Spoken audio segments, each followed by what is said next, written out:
మనకు ఆవలింతలు ఎందుకు వస్తాయి? అవతలి వాళ్ళు ఆవలించినప్పుడు చూస్తే వెంటనే మనకు ఆవలింతలు వస్తాయి ఎందుకు? అలాగే ఆకాశం బ్లూ కలర్లో ఎందుకు కనిపిస్తుంది? సముద్రాల్లోని వాటర్ కూడా అలా బ్లూ కలర్లో కనిపించడానికి కారణం ఏమిటి? అంతేకాదు, సూర్యాస్తమయ సమయంలో ఆకాశం ఎరుపు, పసుపు, ఆరెంజ్ రంగుల్లో కనిపించడానికి గల కారణం ఏమిటి? ఇలాంటి ప్రశ్నలకు ఈ వీడియోలో సమాధానం తెలుసుకుందాం. ముందుగా అసలు మనకు ఆవలింతలు ఎందుకు వస్తాయో తెలుసుకుందాం. ఆవలింతలు రావడానికి ప్రధానంగా 2 కారణాలున్నాయి. అందులో మొదటి కారణం మన శరీరానికి సరిపడా ఆక్సిజన్ అందకపోవడం. మన బ్రెయిన్ అనేది మన బాడీ పార్ట్స్ని సక్రమంగా పనిచేసేలా చేస్తుంది. అలాగే మనం ఆలోచించడం, ఇంకా చాలా రకాల పనులను బ్రెయిన్ చేస్తుంది. కాబట్టి మిగిలిన అన్ని అవయవాల కంటే బ్రెయిన్కి ఎక్కువ మొత్తంలో ఎనర్జీ, నీరు, గాలి అవసరం ఉంటుంది. మనం తీసుకున్న ఆక్సిజన్లో మన బ్రెయిన్ ఒక్కటే 20% ఆక్సిజన్ని తీసుకుంటుంది. కొన్ని సందర్భాల్లో, అంటే మనం ఎక్కువగా పనిచేసినప్పుడు మనం తీసుకున్న ఆక్సిజన్ మిగిలిన శరీర అవయవాలకు ఎక్కువగా వెళ్తుంది. అప్పుడు బ్రెయిన్కి అందాల్సిన ఆక్సిజన్ శాతం తగ్గిపోతుంది.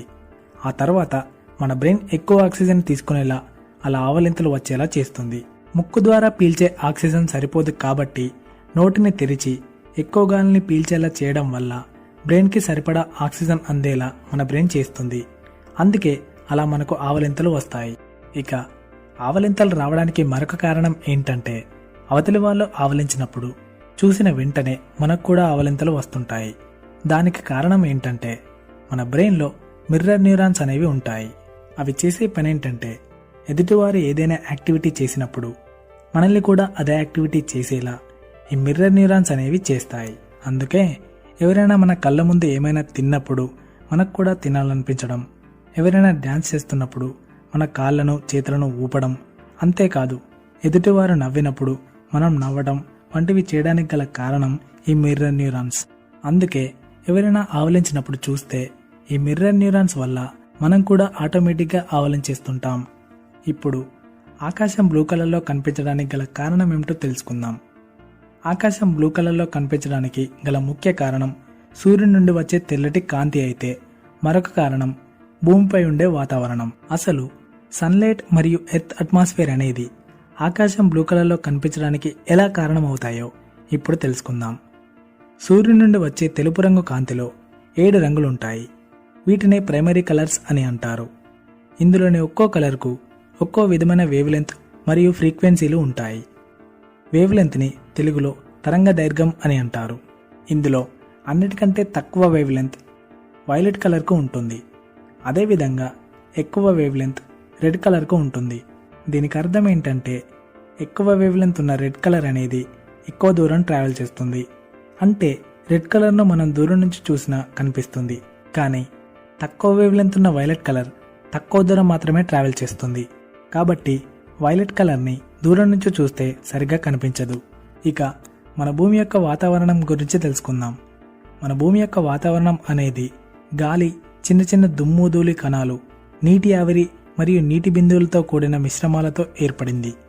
మన వాతావరణంలోని గాలిలో 78% నైట్రోజన్, 21% ఆక్సిజన్, మిగిలిన 1% వరకు ఆర్గాన్, CO2లు ఉంటాయి. సూర్యుడి నుండి వచ్చిన తెల్లటి కాంతి అనేది వాతావరణంలోని గాలి అణువులను తాకినప్పుడు కాంతి అనేది ఇలా చెల్లాచెదురుగా అవుతుంది. ఈ ప్రాసెస్నే స్కాటరింగ్ అని అంటారు. తెలుగులో కాంతి పరిక్షేపణం చెందడం అని అంటారు. ఇలా గాలిలో బ్లూ కలర్ ఎక్కువగా స్కాటరింగ్ జరగడం వల్ల ఆకాశం బ్లూ కలర్లో కనిపిస్తుంది. కానీ ఇలా బ్లూ కలర్లో మాత్రమే ఎందుకు కనిపిస్తుంది, మిగిలిన కలర్స్లో ఎందుకు కనబడదో ఇప్పుడు తెలుసుకుందాం. ఇలా లైట్ స్కాటరింగ్ చెందడం అనేది కొన్ని అంశాలపై ఆధారపడి ఉంటుంది.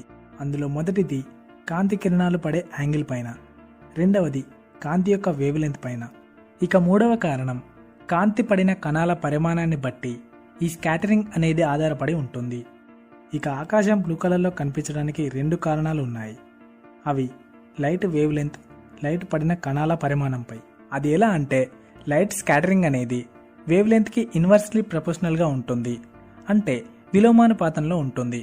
అది ఎలా అంటే, లైట్ యొక్క వేవ్ లెంత్ అనేది ఎంత తక్కువగా ఉంటే ఆ లైట్ ఎక్కువగా స్కాటర్ చెందుతుంది.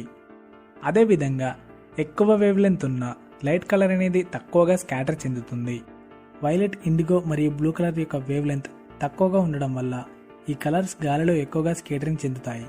కాబట్టి ఆకాశం బ్లూ కలర్లో కనిపిస్తుంది. ఇప్పుడు మీకు ఒక డౌట్ వచ్చే ఉంటుంది, అదేంటి వైలెట్ కలర్ యొక్క వేవ్ లెంత్ అన్నిటికంటే తక్కువ ఉంటుంది కదా, అలాంటప్పుడు వైలెట్ కలర్ అనేది ఎక్కువ స్కేటరింగ్ జరిగి స్కై అనేది వైలెట్ కలర్లో కదా కనిపించాలి, అలాంటప్పుడు ఎందుకు బ్లూ కలర్లో కనిపిస్తుంది? దానికి కారణం ఏంటంటే ఒకసారి ఈ ఇమేజ్ని చూడండి. అందులో సన్ నుండి వచ్చే తెల్లటి కాంతిలో ఈ 7 రంగులు ఎంతెంత పరిమాణంలో ఉన్నాయో సూచిస్తుంది. సన్ నుండి వచ్చే లైట్లో వైలెట్ మరియు ఇండిగో కలర్ కన్నా బ్లూ కలర్ ఎక్కువ పరిమాణంలో ఉంది. కాబట్టి వైలెట్ మరియు ఇండిగో కలర్స్ ఎక్కువ పరిక్షేపణం చెందినప్పటికీ సన్లైట్లో బ్లూ కలర్ ఎక్కువగా ఉండడం వల్ల మనకు స్కై బ్లూ కలర్లో కనిపిస్తుంది. అంతేకాదు మన కన్ను వైలెట్ కలర్ను ఎక్కువగా చూడలేదు కూడా. రెయిన్బో ఏర్పడినప్పుడు అందులో మనకు 6 కలర్స్ మాత్రమే కనిపిస్తాయి. ఇండిగో కలర్ను మనం అందులో చూడలేం. ఇలా సన్లైట్ గాలి కణాలను తాకి స్కాటర్ చెందడం వల్ల స్కై బ్లూ కలర్లో కనిపిస్తుంది. అదేవిధంగా వాతావరణంలోని నీటి ఆవిరి, దుమ్ము కణాలపై సన్లైట్ పడినప్పుడు ఈ కణాలు గాలి అణువుల కన్నా సైజులో పెద్దగా ఉంటాయి. కాబట్టి అక్కడ అన్ని లైట్ కలర్స్ అనేవి సమానంగా స్కాటర్ చెంది తిరిగి వైట్ కలర్ని బయటకు విడుదల చేస్తాయి. అందుకే మేఘాలు తెలుపు రంగులో కనిపిస్తాయి. కొన్నిసార్లు అంటే ఉదయం సూర్యుడు ఉదయించే సమయంలో మరియు సాయంత్రం సూర్యుడు అస్తమించే సమయంలో ఆకాశం రకరకాల రంగుల్లో కనిపిస్తుంది. ముఖ్యంగా సూర్యుడు ఎరుపు, ఆరెంజ్ కలర్లో కనిపిస్తాడు. దీనికి కారణం ఏంటంటే సన్లైట్ పడే యాంగిల్ మారటం. మధ్యాహ్నంతో పోల్చినప్పుడు ఉదయం మరియు సాయంత్రంలో సన్ మన కంటికి దూరంగా ఉంటాడు. తక్కువ వేవ్లెంత్ ఉన్న లైట్ కలర్స్ ఎక్కువ దూరం ట్రావెల్ చేయలేవు.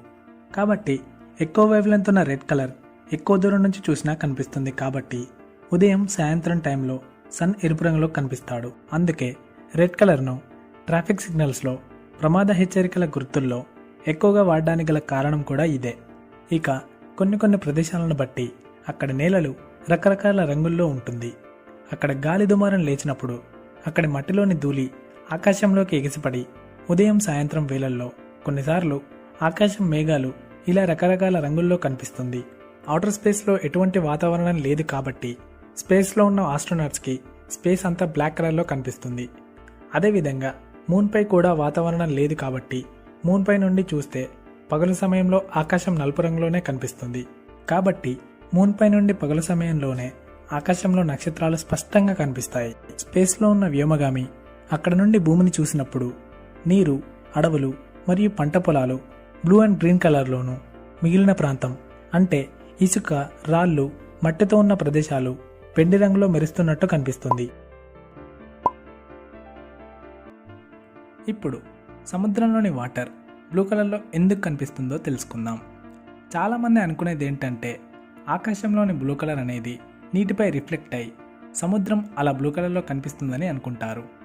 కానీ అది ఎంత మాత్రం నిజం కాదు. బ్లూ కలర్ ఎక్కువగా స్కాటరింగ్ చెందడం వల్ల స్కై అనేది బ్లూ కలర్లో కనిపిస్తుందని ఇప్పుడే మనం చెప్పుకున్నాం. అదేవిధంగా వాటర్లో కూడా బ్లూ కలర్ ఎక్కువగా స్కాటరింగ్ చెందడం వల్ల సముద్రంలోని నీరు అలా బ్లూ కలర్లో కనిపిస్తుంది. కానీ ఎక్కువ లోతుకు పోయే కొద్దీ బ్లూ కలర్ క్రమంగా తగ్గి సముద్రం లోపల చీకటిగా ఉంటుంది. వాటర్కి ఎటువంటి రంగు లేదు. మరి గ్లాస్లో పోసిన నీరు ఎందుకు బ్లూ కలర్లో కాకుండా రంగు లేని విధంగా ఉంది? నిజమే, వాటర్కి ఎటువంటి రంగు లేదు. కానీ సముద్రంలోని వాటర్ బ్లూ కలర్లో కనిపించాలంటే ఎక్కువ మొత్తంలో నీరు కావాలి. సముద్రంలో నీరు ఎక్కువగా ఉంటుంది కాబట్టి బ్లూ కలర్లో కనిపిస్తుంది. అదే గ్లాస్లో వాటర్ తక్కువగా ఉండడం వల్ల గ్లాస్లో వాటర్కి ఎటువంటి రంగు ఉండదు.